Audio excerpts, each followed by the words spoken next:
എല്ലാ ഉദ്യോഗാർത്ഥികൾക്കും ടാലന്റിന്റെ daily current affairs ക്ലാസ്സിലേക്ക് സ്വാഗതം. ഇന്ന് നമ്മൾ ചർച്ച ചെയ്യാൻ പോകുന്നത് 2026 ജൂലൈ 5-ാം തീയതിയിലെ പ്രധാന ആനുകാലിക വിഷയങ്ങളും അവയുടെ അനുബന്ധ വിവരങ്ങളുമാണ്. അപ്പോൾ നമുക്ക് ക്ലാസ്സിലേക്ക് കടക്കാം.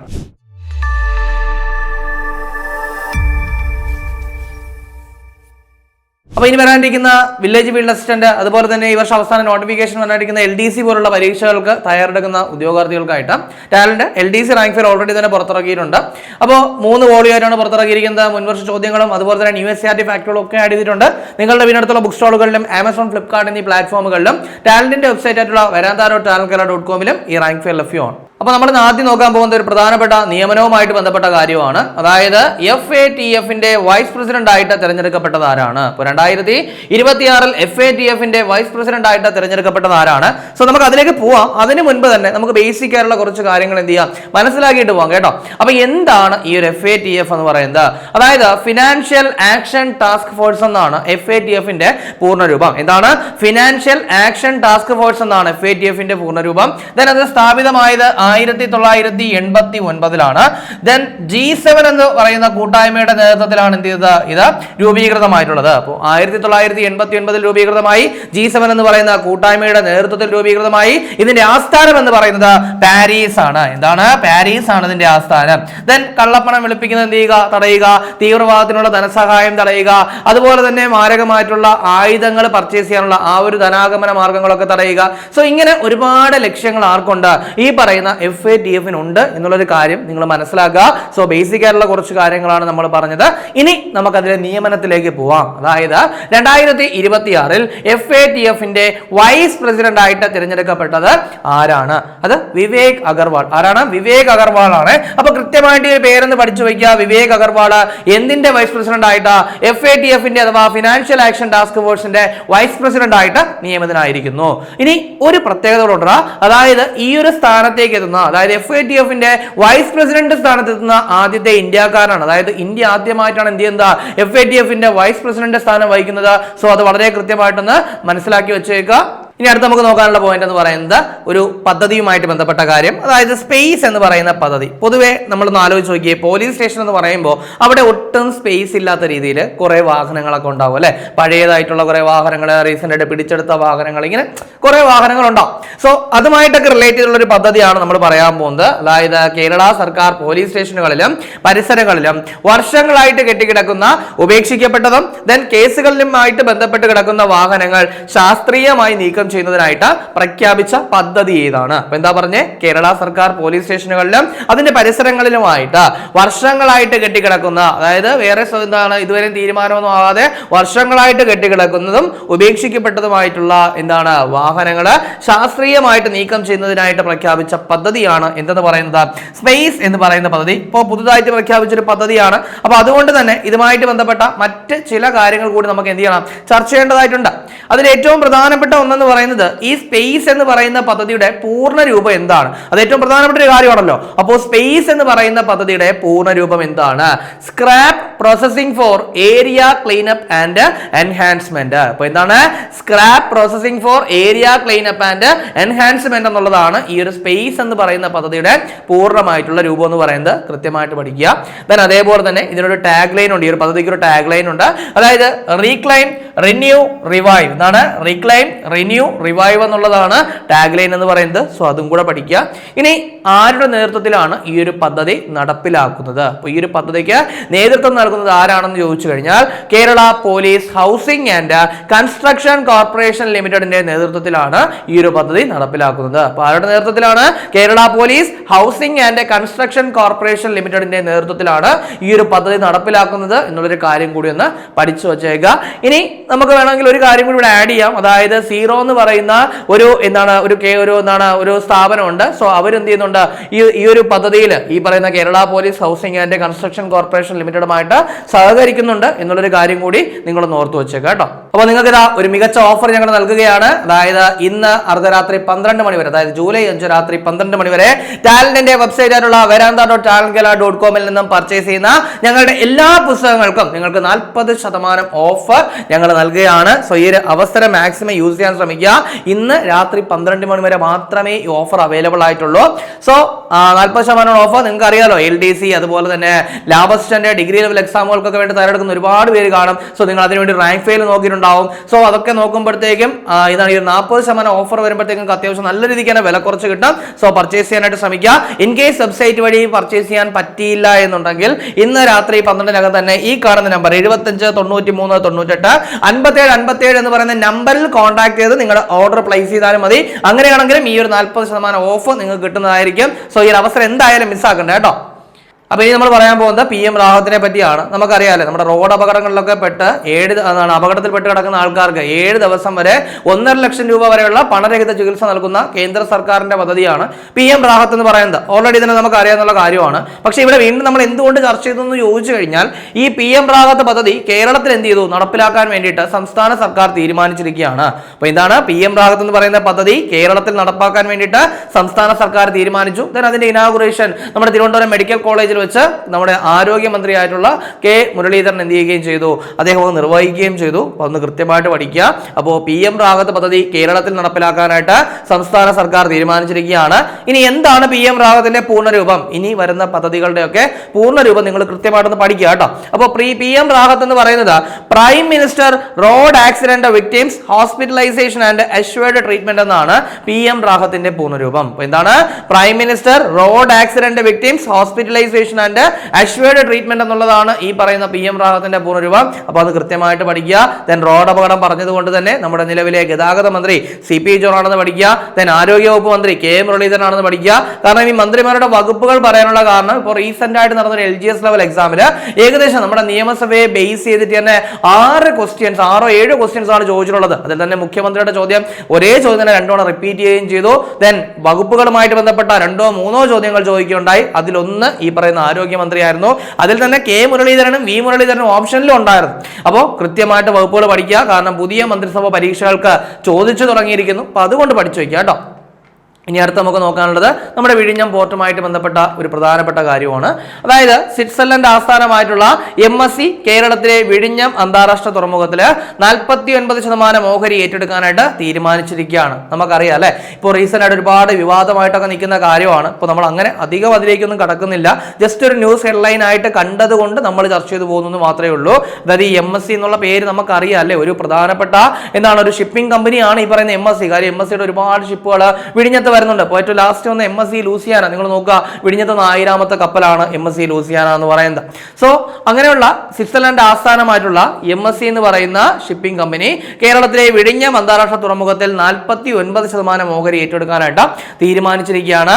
ഇനി MSCയുടെ പൂർണ്ണരൂപം എന്ന് പറയുന്നത് മെഡിറ്ററേനിയൻ ഷിപ്പിംഗ് കമ്പനി എന്നാണ്. മെഡിറ്ററേനിയൻ ഷിപ്പിംഗ് കമ്പനി എന്നാണ്. സോ അതും കൂടെ നിങ്ങളൊന്ന് പഠിച്ചു വെച്ചേക്കുക. ഇനി അതുപോലെ തന്നെ ഇവിടെ നമ്മൾ പറഞ്ഞു സ്വിറ്റ്സർലൻഡ് ആസ്ഥാനമാണെന്ന് പറഞ്ഞു. സ്വിറ്റ്സർലൻഡിലെ ജനീവയാണ് ആസ്ഥാനം എന്നുള്ള കാര്യം കൂടി നിങ്ങളൊന്ന് മനസ്സിലാക്കുക. ദെൻ ബാക്കി കാര്യങ്ങളൊക്കെ ഇതിൽ എന്തെങ്കിലും ഒരു ഫർദർ അപ്ഡേറ്റ് ഉണ്ടാകുമ്പോൾ നമ്മൾ എന്ത് ചെയ്യും, ചർച്ച ചെയ്യും. ഇനി അടുത്ത് നമുക്ക് നോക്കാനുള്ള പോയിന്റ് എന്ന് പറയുന്നത് ഒരു ടൈഗർ റിസർവുമായിട്ട് ബന്ധപ്പെട്ട കാര്യമാണ്. അതായത് ഇന്ത്യയിലെ ആദ്യത്തെ 8 ലൈൻ എക്സ്പ്രസ് വേ തുരങ്കം കടന്നു പോകുന്നത് ഏത് കടുവാ സങ്കേതത്തിലൂടെയാണ്? അപ്പോൾ ഇന്ത്യയിലെ ആദ്യത്തെ 8 ലൈൻ എക്സ്പ്രസ് വേ തുരങ്കം കടന്നു പോകുന്നത് ഏത് കടുവാ സങ്കേതത്തിലൂടെയാണ്? അത് മുകുന്ദ്ര ഹിൽസ് ടൈഗർ റിസർവ് ആണെന്നുള്ള കാര്യം മനസ്സിലാക്കുക. then അത് എവിടെയാണെന്ന് ചോദിച്ചു കഴിഞ്ഞാൽ രാജസ്ഥാനിലാണ് കേട്ടോ. രാജസ്ഥാനിലാണ് ഈ പറയുന്ന മുകുന്ദ്ര ഹിൽസ് ടൈഗർ റിസർവ് സ്ഥിതി ചെയ്യുന്നത്. അപ്പോൾ സപ്പോസ് ക്വസ്റ്റ്യൻ നമുക്ക് ഇങ്ങനെയും വരാമല്ലോ, മുകുന്ദ്ര ഹിൽസ് ടൈഗർ റിസർവ് ഏത് സ്റ്റേറ്റിലാണ്? എവിടെയാണ്? രാജസ്ഥാനിലാണ്. ദെൻ ഈ ഒരു ടണലിനെ പറ്റി പറയുകയാണെങ്കിൽ അതിന് ഏകദേശം 4.9 കിലോമീറ്റർ ആണ് അതിന്റെ നീളം. ഈ ഒരു തുരങ്കത്തിന്റെ നീളം എന്ന് പറയുന്നത് 4.9 കിലോമീറ്റർ ആണ്. നമ്മുടെ വന്യജീവികളുടെ ആവാസ വ്യവസ്ഥയ്ക്കൊന്നും യാതൊരു ബുദ്ധിമുട്ടും ഉണ്ടാക്കാതെ, അതായത് അവരുടെ പാസിംഗ് ഒന്നും യാതൊരുവിധ ബുദ്ധിമുട്ടും ഉണ്ടാക്കാത്ത രീതിയിലാണ് ഈ ഒരു ടണൽ നിർമ്മിച്ചിട്ടുള്ളത്. ദെൻ ഇതെന്ന് പറയുന്നത് നമ്മുടെ ഡൽഹി മുംബൈ എക്സ്പ്രസ് വേയുടെ ഭാഗമായിട്ട് നിർമ്മിച്ച തുരങ്കമാണ്.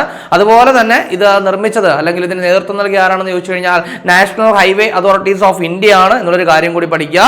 സോ നമ്മളിവിടെ പറഞ്ഞ പോയിന്റ് ഇതാണ്, ഇന്ത്യയിലെ ആദ്യത്തെ 8 ലൈൻ എക്സ്പ്രസ് വേ തുരങ്കം കടന്നു പോകുന്നത് രാജസ്ഥാനിലെ മുകുന്ദ്ര ഹിൽസ് ടൈഗർ റിസർവിലൂടെയാണെന്നുള്ള കാര്യം പഠിക്കുക. ഇനി ഈ മുകുന്ദ്ര ഹിൽസ് ടൈഗർ റിസർവ് എന്ന് പറയുന്നത് നമ്മുടെ ചമ്പൽ നദിയുടെ ഭാഗത്തൊക്കെയാണ് കേട്ടോ. അപ്പൊ അതുകൂടെ ഒന്ന് പഠിക്കുക കേട്ടോ. ഇനി അടുത്ത് നമുക്ക് നോക്കാനുള്ളത് നമ്മുടെ VBG റാംജി. നിങ്ങൾക്ക് എല്ലാവർക്കും അറിയാവുന്നൊരു കാര്യമാണ് VBG റാംജി എന്ന് പറയുന്നത്. കാരണം നമുക്കറിയാം ജൂലൈ മുതൽ അത് പ്രാബല്യത്തിൽ വന്നെന്നുള്ള കാര്യം അറിയാം അല്ലെ. നമ്മുടെ മഹാത്മാഗാന്ധി ദേശീയ ഗ്രാമീണ തൊഴിലുറപ്പ് പദ്ധതിക്ക് പകരമായിട്ടാണ് എന്ത് ചെയ്തിട്ടുള്ളത്, ഈ പറയുന്ന VBG റാംജി കൊണ്ടുവന്നിട്ടുള്ളത്. നമ്മൾ ചർച്ച ചെയ്തതാണ് അല്ലെ. സോ ഈ VBG റാംജിയുടെ ഔദ്യോഗിക ഉദ്ഘാടനം നടന്നത് എവിടെയാണ്? അത് മുക്കവരിപ്പള്ളി ഗ്രാമം, തിരുപ്പതി ജില്ല. അതായത് ആന്ധ്രാപ്രദേശിലുള്ള മുഖവരിപ്പള്ളി ഗ്രാമം അഥവാ തിരുപ്പതി ജില്ലയിലാണ് എന്ത് ചെയ്തത്, ഇതിന്റെ ഉദ്ഘാടനം നടന്നത് കേട്ടോ. അപ്പോൾ സിമ്പിൾ ആയിട്ട് ആന്ധ്രാപ്രദേശിലാണ് ഇതിന്റെ ഉദ്ഘാടനം നടന്നത് എന്നുള്ളൊരു കാര്യം എന്ത് ചെയ്യുക, നിങ്ങളൊന്ന് മനസ്സിലാക്കി വെച്ചേക്കുക. ദെൻ എന്താണ് VBG റാംജി നിങ്ങൾക്ക് അറിയാം അല്ലെ. Viksit Bharat guarantee for Rozgar and Ajeevika mission Gramin. ഇതാണ് Viksit Bharat guarantee for Rozgar and Ajeevika mission Gramin എന്നുള്ളതാണ് VBG റാംജിയുടെ പൂർണ്ണ രൂപം എന്ന് പറയുന്നത്. അതും കൂടെ മനസ്സിലാക്കുക. ദെൻ ഇപ്പോൾ നിങ്ങൾക്ക് അറിയാലോ 100 എന്ന് പറയുന്ന തൊഴിൽ ദിനം എത്രയായിട്ട് മാറിയിട്ടുണ്ട്, 125 തൊഴിൽ ദിനങ്ങളായിട്ട് മാറിയിട്ടുണ്ട്. ദെൻ പണ്ട് വഹിച്ചിരുന്നത്, അതായത് 90-10 എന്നുള്ളതായിരുന്നു കേന്ദ്രവും സംസ്ഥാനവും തമ്മിലുള്ള അനുപാതം. അതിപ്പോ കേന്ദ്രം 60%, അതുപോലെ തന്നെ സംസ്ഥാനം 40% വഹിക്കുക എന്നുള്ള രീതിയിലേക്ക് മാറിയിട്ടുണ്ട്. ദെൻ ഈ കാര്യത്തിൽ തന്നെ ചില പ്രശ്നങ്ങളുണ്ട് കേട്ടോ. കാര്യം ഇത് തന്നെ നിങ്ങൾ ക്ലിയർ ആയിട്ട് പഠിക്കേണ്ട 2-3 കേസുകളുണ്ട്. അതായത് നിയമസഭയുള്ള എന്താണ് കേന്ദ്രഭരണ പ്രദേശങ്ങളിലും സംസ്ഥാനങ്ങളിലും എത്രയാണ് 60-40, 60 കേന്ദ്രം 40 സംസ്ഥാനം. ഇനി കേന്ദ്രഭരണ പ്രദേശങ്ങൾ പൂർണ്ണമായിട്ടും നിയമസഭ ഇല്ലാത്ത കേന്ദ്രഭരണ പ്രദേശങ്ങളിലെല്ലാം തന്നെ പൂർണ്ണമായിട്ടും കേന്ദ്ര സർക്കാരാണ് ഇതിന്റെ എന്ത് ചെയ്യുന്നത്, ഈ ഒരു ചെലവ് വഹിക്കുന്നു എന്നുള്ള കാര്യം പഠിക്കുക. ഇനി അതുപോലെ തന്നെ വടക്ക് കിഴക്കൻ സംസ്ഥാനങ്ങള്, ഹിമാലയൻ സംസ്ഥാനങ്ങൾ എന്ന് പറയുമ്പോൾ നമ്മുടെ ജമ്മു കാശ്മീരും ഹിമാലയൻ സംസ്ഥാനങ്ങളുടെ കൂട്ടത്തിലാണ് പരിഗണിച്ചിരിക്കുന്നത് കേട്ടോ. കേന്ദ്രഭരണ പ്രദേശമായ നിയമസഭയുള്ള ജമ്മു കാശ്മീരിനെ ഹിമാലയൻ സംസ്ഥാനങ്ങളുടെ കൂട്ടത്തിലാണ് പരിഗണിച്ചിരിക്കുന്നത്. സോ ആ ജമ്മു കാശ്മീരിലും എത്രയാണ് ഈ ഒരു പഴയ സിസ്റ്റം 90-10 എന്നുള്ള സിസ്റ്റം തന്നെ എന്ത് ചെയ്യും, കണ്ടിന്യൂ ചെയ്യും. സോ VBG റാംജി പ്രാബല്യത്തിൽ വന്നിരിക്കുന്നു. 3 രീതിയിലാണ് ഇപ്പോഴും എന്ത് ചെയ്തിരിക്കുന്നത്, ഈ ഒരു പേയ്മെന്റ് സംവിധാനം, അതായത് ഈ ഒരു എന്താണ് അതിന്റെ ചെലവ് പോകുന്നത് 60-40 എന്ന് പറയുന്ന സിസ്റ്റം സംസ്ഥാനങ്ങളിലും നിയമസഭയുള്ള എന്താണ് കേന്ദ്രഭരണ പ്രദേശങ്ങളിലും. അതിൽ തന്നെ ജമ്മു കാശ്മീർ ഒഴിവാക്കിയിട്ടുണ്ട് എന്നുള്ള കാര്യം നിങ്ങൾ മനസ്സിലാക്കുക. ദെൻ 90-10 എന്നുള്ള സംവിധാനം ഇപ്പോഴും നിലനിൽക്കുന്നത് വടക്ക് കിഴക്കൻ സംസ്ഥാനങ്ങളിലും അതുപോലെ തന്നെ ഹിമാലയൻ സംസ്ഥാനങ്ങളിലും. ആ ഹിമാലയൻ സംസ്ഥാന കൂട്ടത്തിൽ ജമ്മു കാശ്മീർ വരും. ദെൻ പൂർണ്ണമായിട്ടും കേന്ദ്രം ചെലവ് വഹിക്കുന്നത് എവിടെയാണെന്ന് ചോദിച്ചു കഴിഞ്ഞാൽ അതെവിടെയാണ്, നിയമസഭ ഇല്ലാത്ത കേന്ദ്രഭരണ പ്രദേശങ്ങളിലാണ്. സോ അതുകൂടെ ഒന്ന് പഠിക്കുക. ബാക്കി കാര്യങ്ങളൊക്കെ നമ്മൾ ഓൾറെഡി പല ക്ലാസ്സുകളിൽ ചർച്ച ചെയ്തതാണ്. അപ്പോൾ അതൊക്കെ ഒന്ന് റിവിഷൻ ചെയ്ത് നോക്കുക. ഇനി അടുത്ത് നമുക്ക് നോക്കാനുള്ളത് ജൈവ വൈവിധ്യ പൈതൃക സ്ഥലമായിട്ട് അല്ലെങ്കിൽ ജൈവ വൈവിധ്യ പൈതൃക കേന്ദ്രമായിട്ട് അടുത്തിടെ പ്രഖ്യാപിച്ച ബോർജുലി തണ്ണീർത്തടം സ്ഥിതി ചെയ്യുന്നത് ഏത് സംസ്ഥാനത്താണ്? അപ്പോൾ സിമ്പിൾ ആയിട്ട് പറഞ്ഞു, ബോർജുലി തണ്ണീർത്തടം എന്ത് ചെയ്യുന്നു, സ്ഥിതി ചെയ്യുന്നത് ഏത് സംസ്ഥാനത്തിലാണ്? അത് അസമിലാണെന്നുള്ള കാര്യം പഠിക്കുക. അസമിലാണ് ഈ ഒരു ബോർജുലി തണ്ണീർത്തടം സ്ഥിതി ചെയ്യുന്നത്. ദെൻ അതിന്റെ പ്രത്യേകത എന്താ നമ്മൾ പറഞ്ഞത്, അതിനെ ഇപ്പോൾ റീസെന്റ് ആയിട്ട് ജൈവ വൈവിധ്യ പൈതൃക കേന്ദ്രമായിട്ട് തിരഞ്ഞെടുത്തു എന്നുള്ളൊരു കാര്യം നിങ്ങൾ പഠിക്കുക കേട്ടോ. ഇനി അതുപോലെ തന്നെ ഇവിടുത്തെ ഒരു പ്രത്യേകതയുണ്ട്. അതായത് ഒറൈസ റൂഫിഫോഗൺ എന്ന് പറയുന്ന ഒരു കാട്ടുനെല്ലിനം ഏറ്റവും കൂടുതൽ കാണപ്പെടുന്ന ഒരു പ്രദേശം കൂടിയാണ് ഈ പറയുന്ന ബോർജുലി തണ്ണീർത്തടം. സോ അതും കൂടെ നിങ്ങൾ എന്ത് ചെയ്യുക, ഒന്ന് മനസ്സിലാക്കി വെച്ചേക്കുക. ഇനി നിങ്ങളെ ഞാൻ പരിചയപ്പെടുത്തുന്നത് നമ്മുടെ റാങ്ക് ഫെയിൽ ആണ്. അതായത് നമ്മുടെ junior lab assistant rank fail ഇപ്പോൾ മാർക്കറ്റിൽ അവൈലബിൾ ആണ്. ഞാൻ നേരത്തെ പറഞ്ഞ ഓഫർ നിങ്ങൾക്ക് ഓർമ്മയുണ്ടല്ലോ, ഇന്ന് രാത്രി 12 മണി വരെ പർച്ചേസ് ചെയ്യുന്നവർക്ക് 40% ഓഫിൽ കിട്ടുന്നതാണ്. ഞങ്ങളുടെ വെബ്സൈറ്റ് വഴി പർച്ചേസ് ചെയ്യാം. അങ്ങനെയാണെങ്കിൽ 40% ഓഫ് കിട്ടും. അല്ലെങ്കിൽ ഞാൻ നേരത്തെ പറഞ്ഞ നമ്പറിൽ കോൺടാക്ട് ചെയ്താലും മതി. സോ എന്തായാലും junior lab assistant rank fail ഇപ്പോൾ മാർക്കറ്റിൽ അവൈലബിൾ ആണ്. മുൻവർഷ ചോദ്യങ്ങളൊക്കെ ആഡ് ചെയ്തിട്ടുണ്ട്. സിലബസ് ഓറിയന്റഡ് ആയിട്ടാണ് തയ്യാറാക്കിയിരിക്കുന്നത്. നിങ്ങളുടെ ഇതിനടുത്തുള്ള ബുക്ക് സ്റ്റോളുകളിലും ആമസോൺ, ഫ്ലിപ്കാർട്ട്, മീഷോ എന്നീ പ്ലാറ്റ്ഫോമുകളിലും ടാലന്റിന്റെ വെബ്സൈറ്റ് ആയിട്ടുള്ള verandah.com തന്നെ ഈ ബുക്ക് ലഭ്യമാണ്. പർച്ചേസ് ചെയ്യുക, പഠിക്കുക. ഇനി അടുത്ത് നമുക്ക് നോക്കാനുള്ള പോയിന്റ് എന്ന് പറയുന്നത് 2026 രംഗോലി ഡിസൈനിലുള്ള ദീപാവലി തപാൽ സ്റ്റാമ്പ് പുറത്തിറക്കുന്ന രാജ്യം ഏതാണ്? അപ്പോൾ എന്ത് ചെയ്തിരിക്കുന്നു, ഒരു രാജ്യം ദീപാവലിയോടനുബന്ധിച്ച് അല്ലെങ്കിൽ ഒരു ദീപാവലിയുടെ എന്താണ് ഒരു സ്റ്റാമ്പ് പുറത്തിറക്കാനായിട്ട് പോവുകയാണ്. അതിന്റെ ഡിസൈൻ വരുന്നത് രംഗോലിയുടെ ഡിസൈനിലാണ് എന്നുള്ളൊരു കാര്യം മനസ്സിലാക്കുക.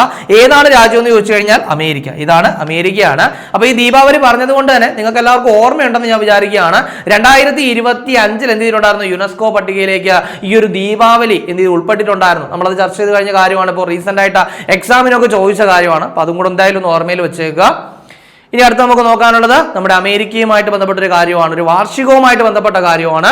2026 ജൂലൈ 4 അമേരിക്കയുടെ സ്വാതന്ത്ര്യ പ്രഖ്യാപനത്തിന്റെ 250ാം വാർഷികമാണ്. അപ്പോൾ 2026 ജൂലൈ 4 അമേരിക്കയുടെ സ്വാതന്ത്ര്യ പ്രഖ്യാപനം നടന്നതിന്റെ 250ാം വാർഷികമാണ് എന്നുള്ളൊരു കാര്യം കൃത്യമായിട്ട് പഠിക്കുക. പൊതുവെ നമ്മൾ SCRT-യിലായാലും അല്ല നമ്മുടെ എന്താണ് ഇന്റർനാഷണൽ ഹിസ്റ്ററിയിലായാലും ഒക്കെ നമ്മൾ പഠിക്കുന്ന കാര്യമാണ് ഈ പറയുന്ന അമേരിക്കയുടെ എന്താണ് സ്വാതന്ത്ര്യ പ്രഖ്യാപനം എന്ന് പറയുന്നത് അല്ലെ. നിങ്ങൾക്ക് എല്ലാവർക്കും ഓർമ്മയുണ്ടെന്ന് ഞാൻ വിചാരിക്കുകയാണ്.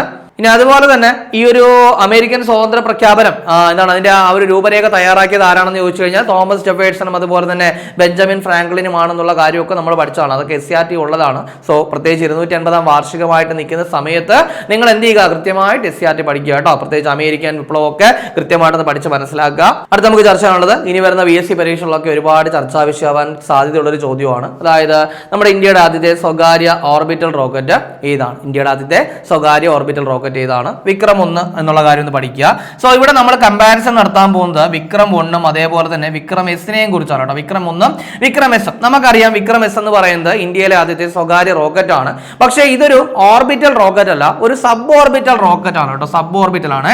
അപ്പോൾ നിങ്ങളൊന്ന് മനസ്സിലാക്കുക, സബ് ഓർബിറ്റൽ റോക്കറ്റ് ആണ് എന്തെന്ന് പറയുന്നത് ഈ പറയുന്ന വിക്രം എസ് എന്ന് പറയുന്നത്. ഇത് വിക്ഷേപിച്ചത് 2022-ലാണ്. ദെൻ എന്താണ് ഈ sub orbital rocket, orbital rocket എന്നൊരു കൺഫ്യൂഷൻ ഉണ്ടാവും അല്ലെ.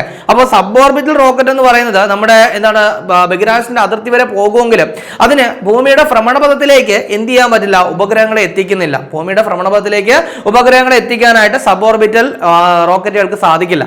പക്ഷേ എന്താണ് ഭൂമിയുടെ ഭ്രമണപഥത്തിൽ എന്ത് ചെയ്യുന്ന ഒരു ഉപഗ്രഹത്തെ എത്തിക്കാനായിട്ട് സാധിക്കുന്ന റോക്കറ്റ് ആണ് ഈ പറയുന്ന ഓർബിറ്റൽ റോക്കറ്റുകൾ എന്ന് പറയുന്നത്. സോ വിക്രം 1 എന്ന് പറയുന്നത് ഇന്ത്യയുടെ ആദ്യത്തെ സ്വകാര്യ ഓർബിറ്റൽ റോക്കറ്റ് ആണ്. ദെൻ ഇത് ഡെവലപ്പ് ചെയ്തത് ആരാണ്, ഈ റോക്കറ്റ് നിർമ്മിച്ചത് ആരാണ്? ഇതിപ്പോ വിക്രം എസ് ആയിക്കോട്ടെ വിക്രം 1 ആയിക്കോട്ടെ രണ്ടും വികസിപ്പിച്ചത് ഹൈദരാബാദ് ആസ്ഥാനമായിട്ടുള്ള സ്കൈ റൂട്ട് എയറോസ്പേസ് എന്ന് പറയുന്ന ഒരു സ്വകാര്യ ബഹിരാകാശ കമ്പനിയാണ് കേട്ടോ. അപ്പൊ ഈ രണ്ടും ഡെവലപ്പ് ചെയ്ത ആരാണ്? സ്കൈ റൂട്ട് എയറോസ്പേസ് എന്ന് പറയുന്ന ഹൈദരാബാദ് ആസ്ഥാനമായിട്ടുള്ള ഒരു സ്വകാര്യ ബഹിരാകാശ കമ്പനിയാണ് വിക്രം 1ഉം വിക്രം എസും ഡെവലപ്പ് ചെയ്തത്. ദെൻ വിക്രം 1ന്റെ വിക്ഷേപണം എവിടെ നിന്നാണെന്ന് ചോദിച്ചു കഴിഞ്ഞാൽ സതീഷ് ധവാൻ സ്പേസ് സെന്ററിൽ നിന്നാണ്. എല്ലാവർക്കും അറിയാം അല്ലെ, ശ്രീഹരിക്കോട്ട. അപ്പോൾ അത് കൃത്യമായിട്ടൊന്ന് മനസ്സിലാക്കി വെച്ചേക്കുക. ഇനി അതുപോലെ തന്നെ ഈ ഒരു വിക്രം 1ന്റെ ഈ ഒരു എന്താണ് പരീക്ഷണ ദൗത്യത്തിന് നൽകിയിരിക്കുന്ന പേരുണ്ട് കേട്ടോ, മിഷൻ ആഗമൻ. മിഷൻ ആഗമൻ എന്നാണ്. മിഷൻ ആഗമൻ എന്നാണ് ഇതിന്റെ ഒരു പരീക്ഷണ ദൗത്യത്തിന് നൽകിയിരിക്കുന്ന പേര്. അതുകൂടെ പഠിക്കുക.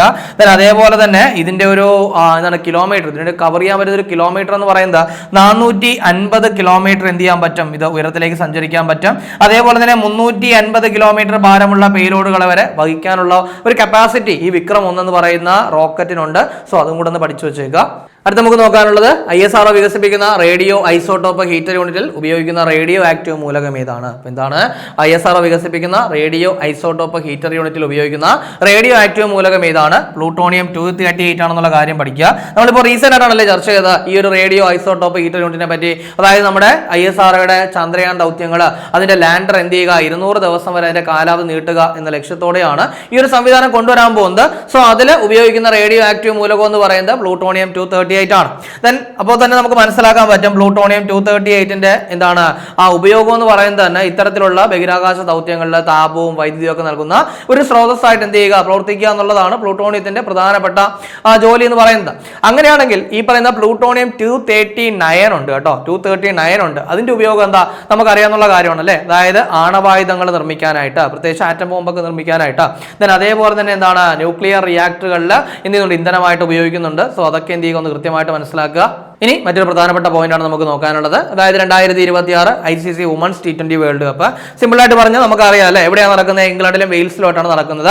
അതിന്റെ ഫൈനൽ നടക്കാൻ പോവുകയാണ്. ഫൈനൽ എവിടെയാണെന്ന് ചോദിച്ചു കഴിഞ്ഞാൽ ലോർഡ്സിൽ വെച്ചാണ് നടക്കുക. ഇനി ആരൊക്കെയാണ് ഫൈനലിൽ ഏറ്റുമുട്ടുന്നതെന്ന് ചോദിച്ചു കഴിഞ്ഞാൽ ഇംഗ്ലണ്ടും ഓസ്ട്രേലിയയും കേട്ടോ, ഇംഗ്ലണ്ടും ഓസ്ട്രേലിയയുമാണ് 2026 ICC വുമൻസ് T20 വേൾഡ് കപ്പിൽ ഏറ്റുമുട്ടുന്നത്. ബാക്കി ടൂർണമെന്റ് കഴിയട്ടെ, നമ്മൾ ചർച്ച ചെയ്യും കേട്ടോ, കൃത്യമായിട്ട് നമ്മൾ ചർച്ച ചെയ്തിരിക്കാം. അപ്പോൾ ബാക്കി നമുക്ക് എന്ത് ചെയ്യാം, ഇത് കഴിഞ്ഞിട്ട് ചർച്ച ചെയ്യാം. അപ്പോൾ ഇനി നിങ്ങളെ ഞാൻ പരിചയപ്പെടുത്താൻ പോകുന്നത് നമ്മുടെ പോലീസ് ഡ്രൈവർ സ്പെഷ്യൽ ടോപ്പിക് ബുക്കാണ്. അതായത് നമുക്കറിയാം ഒരു ഫോഴ്സ് എക്സാം ആകുമ്പോൾ സ്പെഷ്യൽ ടോപ്പിക്കിന്റെ മാർക്ക് വളരെ ഇമ്പോർട്ടൻ്റ് ആണ്, ക്രൂഷ്യൽ ആണ്. സോ അത്തരത്തിൽ പോലീസ് ഡ്രൈവർ എക്സാം, അതുപോലെ തന്നെ fireman driver, CEO driver, APO ഡ്രൈവറിനൊക്കെ തയ്യാറെടുക്കുന്ന ഉദ്യോഗാർത്ഥികൾക്ക് വേണ്ടിയിട്ടാണ് ടാലന്റ് ഈ ഒരു സ്പെഷ്യൽ ടോപ്പിക് ബുക്ക് പുറത്തിറക്കിയിരിക്കുന്നത്. അപ്പോൾ പർച്ചേസ് ചെയ്യാനായിട്ട് നിങ്ങളുടെ വീടിനടുത്തുള്ള ബുക്ക് സ്റ്റോളുകൾ, Amazon, Flipkart എന്നീ പ്ലാറ്റ്ഫോമുകൾ, ടാലന്റിന്റെ വെബ്സൈറ്റ് ആയിട്ടുള്ള veranda.talentgala.com ഇതുവഴിയൊക്കെ പർച്ചേസ് ചെയ്യാവുന്നതാണ്. അപ്പോൾ നമുക്ക് ചർച്ച ചെയ്ത പോയിന്റ് ഒന്നുകൂടി നോക്കാം. ആദ്യം പറഞ്ഞത് 2026 FATFന്റെ വൈസ് പ്രസിഡന്റ് ആയിട്ട് തെരഞ്ഞെടുക്കപ്പെട്ടത് ആരാണ്? വിവേക് അഗർവാൾ ആണെന്നുള്ള കാര്യം മനസ്സിലാക്കുക. അതിനുശേഷം പറഞ്ഞത് സ്പേസ് എന്ന് പറയുന്ന പദ്ധതിയാണ്. അതായത് കേരള സർക്കാർ പോലീസ് സ്റ്റേഷനുകളിലും അതിന്റെ പരിസരങ്ങളിലും വർഷങ്ങളായിട്ട് കെട്ടിക്കിടക്കുന്ന ഉപേക്ഷിക്കപ്പെട്ടതുമായിട്ടുള്ള അല്ലെങ്കിൽ കേസുകളുമായിട്ട് ബന്ധപ്പെട്ടതുമായിട്ടുള്ള വാഹനങ്ങളെ എന്ത് ചെയ്യുക, ശാസ്ത്രീയമായിട്ട് നീക്കം ചെയ്യുന്നതിനായിട്ട് പ്രഖ്യാപിച്ച പദ്ധതിയാണ് ഇതെന്ന് പറയുന്നത് സ്പേസ്. അപ്പോൾ അത് കൃത്യമായിട്ട് പഠിക്കുക. അതിനുശേഷം PM റാഹത്ത് എന്ന് പറയുന്ന പദ്ധതി കേരളത്തിൽ നടപ്പിലാക്കാനായിട്ട് നമ്മുടെ സംസ്ഥാന സർക്കാർ തീരുമാനിച്ചിരിക്കുകയാണ്. അപ്പൊ അതും കൂടെ പഠിക്കുക. കാര്യം ഇനി വരുന്ന പരീക്ഷയിൽ ചോദിക്കാൻ ചാൻസ് ഉള്ള 2 കാര്യങ്ങളാണ് ഈ പറയുന്ന സ്പേസും അതുപോലെ തന്നെ PM റാഖത്തും.